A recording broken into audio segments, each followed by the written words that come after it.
Just ahead on American Black Journal, our special panel of guests are back for another frank discussion on President Donald Trump and the impact he's having on minorities. Plus, we'll talk about the acquittals of police officers in the fatal shootings of several African Americans. Don't go away. American Black Journal starts right now.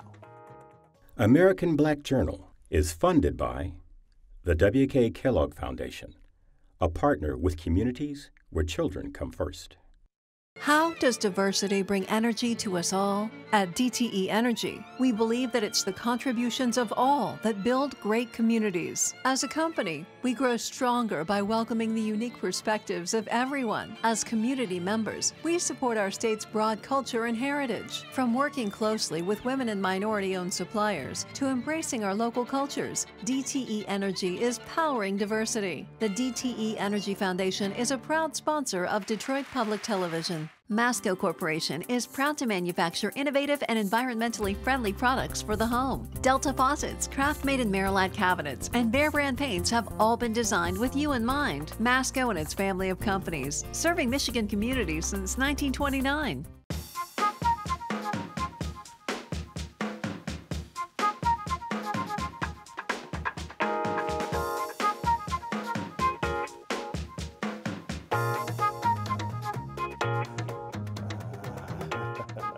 Welcome to American Black Journal. I'm Stephen Henderson. Now that President Donald Trump is nearing his 6th month in office, we figured it would be good to reconvene a special panel of guests who joined us back in January when the president was first inaugurated. Joining me now are Kim Trent, an active civic and community leader here in Detroit, Keith Owens, who is the senior editor of the Michigan Chronicle, Greg Bowens, public relations specialist and political consultant, and a new addition to the panel, Carrie Jackson, known as the Urban Conservative on Detroit 910 AM Superstation. Thank you all for being here. Carrie, we're going to start with you. You're the new guy at the table. You weren't here in January when we talked about Donald Trump. The president didn't get a whole lot of slack around the table for the things that he was talking about doing at that point. Give me your 6-month evaluation of this administration as a conservative, as presumably as a Republican. Are you liking what you're seeing? I wish he wouldn't tweet. I think we all wish that. Everyone in our party wishes that they would take the phone away and that he'd be not able to use Twitter. The truth of the matter is, everyone that I know that supported him, they voted for him. Those are all Americans, whether they live in the city, whether they live in Brighton, no matter where they live, they all want good quality education for their kids. They want to live somewhere safe. They want an opportunity to earn a good wage. That's all, and the truth is, even though his current numbers are still around 37 to 40%, the truth of the matter is he hasn't really lost any support no matter how many gaffes have occurred in the last 6 months. And so what is it that you think people are seeing that would bring them those things? What are African Americans who voted for him seeing that says, this guy's going to make my schools better or make the streets safer?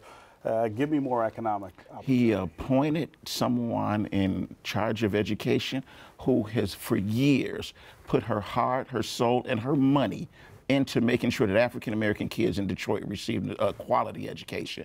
He appointed someone from Detroit over housing and urban development, whether you like him or not, whether you believe he's qualified or not. His job is to bring federal dollars into the communities and help develop our infrastructure inside the city of Detroit. We're waiting on that money to get here. The truth is they've had some holdups in terms of taxes and budget issues, but I think eventually we'll get there. Yeah. Are you talking about Betsy DeVos and Ben Carson? I was holding everybody back. Need to let Carrie finish. Now go. I was go like, ahead. am I in a dream somewhere? It's an alternate universe. No, I take it you disagree. Well, as we talked about 6 months ago, I know you don't have the benefit of having been there. You could have watched the tape, but appointing Ben Carson as head of HUD is a slap in the face to Black America because his expertise is in medicine. He is celebrated among us as a surgeon. We've got schools named after him and books, written on him and things to aspire to be. And you take someone with that kind of expertise, and as opposed to putting him in charge of public health or the Surgeon General, you make him head of HUD, And Which it's is like, the black agency. Right. Yeah. Put him in the black spot. Yeah. Well, I think that's also got to keep in mind that this is also part of what Steve Bannon has said earlier about what the strategy was: appoint people to basically destroy the agency. Right. I mean, that's the, I mean, they're putting people. And he They don't want them to do the could job. not have made a better choice than Right. Betsy That- DeVos. I mean, that's all, Betsy exactly. DeVos, her whole life's mission has been to destroy public education. And if you look at what she's done in Detroit, especially, as a champion, and I, by the way, like charter schools. I don't have a problem with charter schools. I won't say I like them because they actually have really undermined traditional public schools. But But the I'm not idea, someone who's just inherently against the idea of a charter school. The way they do it in Massachusetts, it works. The way they do public it in schools Michigan. were in a horrible And state. how are the charter and schools going in Detroit? The public schools were in and have been But how are in the charter horrible schools condition for doing? 30 years. The parents who have pulled their kids out of public school and put them in the charter schools, they made that choice on their own. And you're This is right. not a debate But about this is charter a choice. versus public. But she has introduced a choice between horrible and bad. So it'd be different if the charter schools that were coming in and cleaning up, and but they're not. The majority of the charter schools who have come into Detroit, a lot of them have folded. Yeah. All they did was made us have way more seats than people, so that even the schools that were stable more in than DPS, 3 that have folded. But the point I was List making, more than the point 3. I was making, The ones and- that they've not folded. All right. Charter schools are not a failure, and Betsy DeVos has put. I mean, the They're truth failures is, the there way are a that lot Betsy of DeVos other is things. champion. There are a lot of other things she could have done with her money. She put her money into educating black kids in Detroit, and she's done a horrible job of This it. is how you want to pay her back for it. Well, I don't, What to do is look at the result, and I think that's also part of the reason why, I mean, the new superintendent himself said, you know, that he himself said he's not a big fan, once again, doesn't hate the charter. way But he said the way to But do the it is way to we've allow done in public Michigan, schools. where there is no accountability, there's not That's accountability exactly for it. charter That's schools the exactly way the that there system is here. for traditional. You know what, and this- but you do that by just letting anyone who has backing get a building and start a school, whether or not they're qualified to So do we it. That's obviously not have, the way that we you obviously improve have, education. have a deep disagreement about Betsy DeVos here in terms of what she might do. Talk, though, about this first 6 months. What have we Right. seen these people actually do that either gives you hope that we're headed in the right direction or tells the other folks around the table that we're headed in the right What we've But seen in it'd this be- first 6 months is a lot of stops and starts. Yeah. He's not been able to get far. He's not really been able to accomplish a lot Why of his is agenda. that? Because there are quite a number, because America is divided, and there are quite a number of people, whether they are in Congress or whether they're in regular parts of America, who definitely don't want him to be successful. And so they're Well, going he to has go big at it. majorities in both chambers of Congress. There are no Democrats really who can stand in his way. Who are you seeing blocking him? Unfortunately, he's not a politician, and he has not yet learned that there are 535 people who go to work in that building that's shaped like a dome. he's not their boss. And every one of them has an ego, and everyone has their own Well, agenda. some of we have them don't somebody seem that's to not a- understand that he's not their boss. Well, you're right, I mean, he's not a said things like politician, but the that. thing of it is, this is what a lot of Republicans and some Democrats have said they want for the longest. They pretty much got what you asked for. They said they want somebody who's not part of the Washington crowd, and we don't want a politician. All the politicians politic on the fact that they're not politicians. You know, they all come and say, I'm not a politician, because they're afraid to say they're, and so now we got somebody who actually is not a politician and does not know how to do the job, and it shows. So I had sort of introduced the segment saying we want to talk about the effect on African Americans, on minorities, immigration policy. That's someplace we're seeing some ideas about what that will look like. He's rolled out a couple of things on education and housing. Are black people right to fear the Trump administration? We talked a lot about that the first time. Should we be scared? He's Are not we seeing deporting members of the African American community. I don't know what that means, but you know, one of the things that is So we shouldn't care because black people aren't. You can affected? care if you want. His Right. question was, should black Should we be America fearing fear this- what we this see? administration? Well, Right. that's only one element of it. I don't know. Fear, I mean, you know, we survived the genocide of slavery and Jim Crow, you know, and republicanism. And I think that we can survive this. One of the things that we're seeing is implementing the immigration policy is we know that whenever you do something with law enforcement, the people who get hurt the worst and the quickest are black and brown people, right? Correct. And so when you start enforcing that immigration policy, we started seeing darker skinned Arabic people, Mexicans getting rounded up all over the place. There was one instance, if you recall, of Irish folks getting rounded up in Boston, and people went bananas. They were like, "Whoa, wait a minute, we're Because it's us not only too?" brown people who overstay their their visas, for Right. instance. Well, There's a lot of people who are here who are from Europe, not legally. And when you talk Absolutely. about the issue of fear too, I think that as Greg said, it's not about the fear. I mean, because if we fear, I mean, fear doesn't help us. We just sit around being scared, and that doesn't help us at all. But I think that what African American people do need to do is understand what we're up against and realize that. I mean, because this is the kind of thing that should be able to create mobilization. Because what I'm worried about is paralyzation. Because it is easy just to say I can't. Right. I mean, we've never seen anything like this. We've never seen just every day is more bad news and more unraveling of kind of our social structure and who we are as a country, what we believe in, our basic principles as a country. We're a country that's always been well, it hasn't always been welcoming. Let's not have revisionist history. At least that's always been our aspiration. Don't call us immigrants. We are actually saying we aspire to be a closed country. Right. That we've haven't always at least said we were the other thing. Right. And the thing, I guess, I mean, it really is undermining who we are as Americans more. So as Black people, and I agree, I don't think it's about fear. I don't think we should be afraid. I think we should be mobilized. and this is not a Republican or Democrat, I think, sort of like view here. I mean, some of my best friends are Republicans. But I mean, because we share, when it comes to racism and bigotry, it knows no party. And that's the truth. that's You're also correct. We do those policies. Absolutely. Both parties have racists and bigots. You are right. Well, I'm talking about, But yeah. one party is more apt to include it in their platforms and their structure and their lawmaking and how they treat people than the other party. And You're I'm not right. saying- Those are called Democrats. Well, come on, I mean, let's talk about the things that this president has said Voter about disenfranchisement. Black people, the voter disenfranchisement that's gone on, the embrace at the Department of Justice of get tough crime policies, the withdrawal from partnerships with police departments over the treatment of African Americans. As a conservative, I mean, obviously, issue-wise, you'd line up more with that party, but does it not bother you that these things, these really explicit signs of inclusion and diversity are coming out? Get tough policies are needed in our community right here in Detroit. We can't wake up a day without finding out that one person went out and decided to shoot and kill 2 or 3 or 4 other people. The community's not safe. Somebody at some point in time has to take a stand and say, we're not having it anymore, and we're going to take steps in order to clean the community up. And what has Donald Trump done? I want to be safe going to, whether it's 1 in the afternoon or 1 at night, whether I want to stop at an ATM or go to the gas station.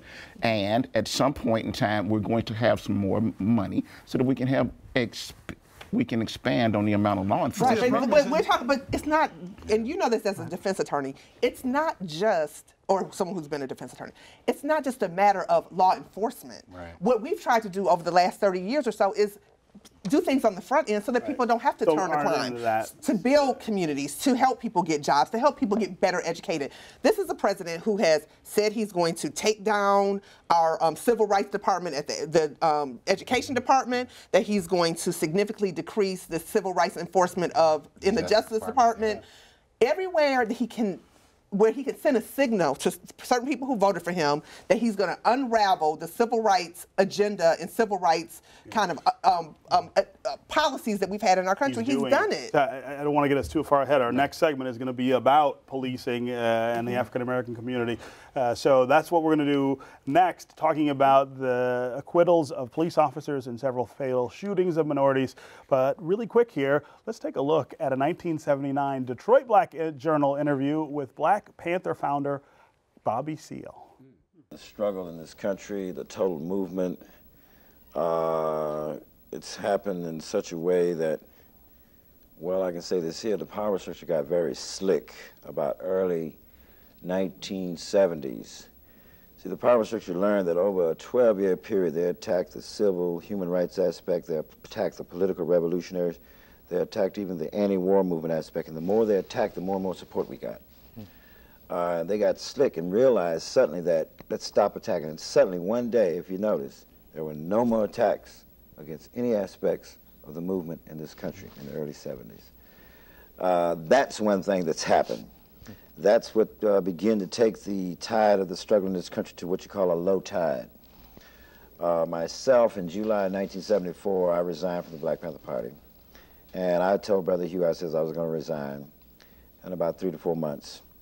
And the party at that time had dwindled to something about like, I guess about close to 300 party members in the country.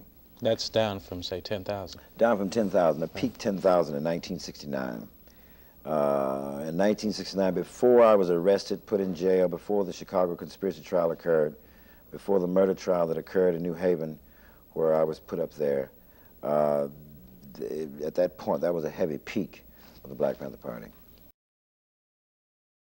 Philando Castile, Terrence Crutcher, and Sylville Smith all were black men fatally shot by police officers. And over the past few months, all the officers who did that were acquitted. Let's turn now to my special panel of guests, Kim Trent, Keith Owens, Greg Bowens, and Kerry Jackson. We ended the last segment talking about how the Trump administration plans to deal with policing and law and order as it pertains to the black community. I, for one, am really worried about how those policies interconnect with exactly what we're talking about, the fatal shootings of black men in cities that we have seen more of recently. And I say seen more of, I don't think it's more frequent, we just are more aware of it. These are all sort of part and parcel, I think, of the policies we were talking about, and the policies that you say, though, we need to be safe in black communities. Here in Detroit, in Wayne County, when police have stepped out of line, Kim Worthy has not hesitated to charge them. That's true. We need, I mean, that is when you get on the ground, you need a prosecutor that's got the heart and the soul and the evidence to decide to charge someone when they step out of line. In Chicago yesterday, the grand jury decided that not only the fact that a police officer is charged, but those police officers who decided to cover it up, to try and erase the tapes and lie on their police reports about it, that they're also going to be charged. There needs to be local prosecutions. There needs to be prosecutors that have got the heart and the evidence to say, I am going to go after you. And you've got to do it over and over again. The truth is, such as with the young man out in Baltimore, Freddie Gray. Yeah. There were black police officers and white police officers that were in that van. Yeah, sure. They were all charged, and none of them would tell on the other one. It's pretty hard to go out into the community and ask the community, we need you to actually turn around and stop being violent with each other and stop fighting and actively trust the police when the police won't actually go out of their way to actually help you, anything like that. We've all got to move. I mean, nobody, I don't think, at this table is opposed to police doing their job and people being punished when they've done thinking that something is wrong. Somebody's murdered somebody, they need to be punished. But when you talk about the overzealous, and it's, number one, Philando Castile legally had the weapon. Okay, he did everything he's supposed to do. Where's the NRA? Right. Okay, exactly. I mean, this is a man who was doing exactly what they said to do. He owned a legal weapon. He told them he had a legal weapon. They shot him like a dog. Okay, and the NRA had nothing to say about this. When you're talking about the way they police, the whole tough on crime thing, what they mean being tough on black folks. Okay, I mean, call it what it is. I mean, historically, when they say that's what they mean. So one of the questions I have come to recently is, what is the pushback to this look like? We get angry about this. There's a movement that's coalesced around it, Black Lives Matter, but we haven't seen anything that really sort of says we are going to resist this. And Kim, I saw you on Facebook a few weeks ago raise that question. What does that look like? Think about slavery. Harriet Tubman stole slaves to undermine the system of bondage and said, I'm not waiting for emancipation. I'm going to stop this now. What would that look like? If we're going to have a real change on this, white people have to have conversations with white people. That's just the bottom line. I mean, which is not to say, well, there are some brave white people in the world. We have Tim Wise. We have others there are people who want it. I think if they felt as though there's a safe space for them to be honest about these things. I mean, but we have now, I think, created this dialogue where it's if you are for police or if you are against police. And that's not what it is. Exactly. That's not what this conversation is about. It is about, if you are a police officer, you can't be inherently afraid of black people. Right. And if you are inherently afraid of black people, don't be a police officer. Right. We can't give you a gun and have you police. The officer in the Philando Castile, I mean, he simply was afraid of this man because he had black skin. And so there's nothing he could have done probably that would have prevented his death. I mean, he smelled weed. But I think there are two things that are starting to come to the surface in terms of the dialogue that we're having. The police are trained according to what we lay out, what we expect for them to do. And so far, you know, we have asked them to do everything from, you know, give people CPR to go kill the terrorists, right?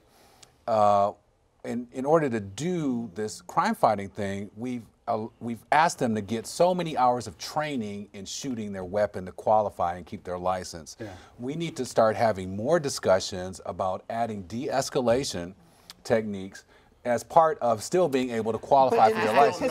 There was no escalation. This was a person who... I'm going to say that the truth of the matter is that for the last 25 to 30 years, we have trained police officers wrong. We have told the police officers... We're saying the same thing. We have told the police over and over again that folks no longer have constitutional rights. That simply because somebody fails to obey whatever you tell them to do, you've got a right to pull a gun out and shoot them. That's why they're not getting charged as often as they are. That's why there are no convictions. It's because the cop did what he was trained to do. That for 30 years, we've trained them wrong. But the pushback, what you got to do is to make sure that they understand everybody has constitutional rights, whether they're white or whether they're black, and you've got to. You don't have the right to shoot somebody because you are unsafe. Bus drivers don't have that right. My mother that worked at the unemployment office had to deal with irate people every day. She didn't have the right to shoot people just because they were irate. Public employees don't get that right simply because, and you've got to make sure that police officers know, we hired you to be police, not to be special. And by the way, there are examples of very escalated situations where somehow white suspects make it out alive. Somehow don't get in very escalated situations. Like, look what happened in Aurora, Colorado, where this man went to a... How did he get to? Or even in Texas, where all of the motorcycle folks were out shooting each other. Oh yeah, right. Or that rancher. Who's that rancher with the son that was out there for all this time? Exactly. But here's the thing: we can't worry about the fact that white Americans are not getting shot. We've got to talk to our community members. And I don't think the answer is shoot them too. The answer is don't shoot us. I think the first answer is that we need to talk to our community members and get the guns out of their hands so that the police are not scared to come in. It don't matter. You can have a gun or not a gun. But here's the point. Every day without scaring every police, whether they're white or black. That's that 90s. Okay, I hear you. But here, I want to say this, and that is that somehow we have got to get the conversation. The pushback has got to be: we need to value life, all life. We need to make sure the cops come home. We need to make sure the suspect comes home. Comes to justice. It should not be bring a man dead or alive, because it's too much bring him in dead as opposed to alive. And just like you're talking about resisting an arrest, or not showing your ID, or not pulling it out fast enough should not be an executable offense on the street. Agreed. So a lot of times I think that we are pressed by time too. What he's talking about is also a culture change inside the black community that says, hey, we're not gonna have the level of violence that we have now. But you don't think black folks are getting shot in suburban communities? Most of these things have taken place outside of major cities. It happens outside of major cities. I grew up in Denver, Colorado, and I got pulled over. I'm about the black kid in the whole city. So I think, it's not that. But I think that also in terms of violence, we need to realize when you talk about the police department, the police department needs to be the police department for the whole city. And also we know back in '67, the police that were in the hood, in the black neighborhoods, was a different police force than the ones that were outside. Really the ones that were outside were to serve and protect. The ones that were in the hood were there to serve and protect from them. Their purpose was to protect white people from us. But black kids in Farmington, it's not even black kids, because 50-year-olds are getting shot by cops. And I used to think if you made it to 25, you were cool, right? Good, but right? Not anymore. Right. So Farmington, Grosse Pointe, St. Clair Shores, you pick your area. Where you live does not protect you from the prejudice of, a scaredy cat cop. Everybody at this table knows, and we also know that you're not going to be protected from racism. We're going to have to deal with the fact it's going to be there. We can complain about it. We can pound on the table. It's going to be there. People are going to be racist, but what we have to do is say it's not okay for you to use our institutions like the police force and the court system to enforce and execute your racism. And also, if you're going to be a racist, don't be a cop. That's all. That's something you said earlier. Don't be a security guard with a gun either. Conversations in the white community, I think that's very valid. And the reason why I say that, actually going back to one person about Malcolm X, but the reason why there were white kids that came to him about what they wanted to do when they wanted to go into the black community, and Malcolm said, go back to your own community. So it's like, we got this. We got us. We're not talking to problem is not as much talk to your mom and your as it dad is. and your brothers and sisters. That's what we need. And as always, guys, we could have a full hour. No, I think we should stretch it out. We Keep got going. stuff to say Keep here. Give us more time. It's Give your us show. more time. All right. It's my show, not my station. It's the People Station. All right. All right. Thank you very much for being here. We'll have you guys back soon. Lively discussion. All right. That's our program for today. Thanks for watching. You can get more information about our guests at AmericanBlackJournal.org, and you can always follow us on Facebook and on Twitter. We will see you next time.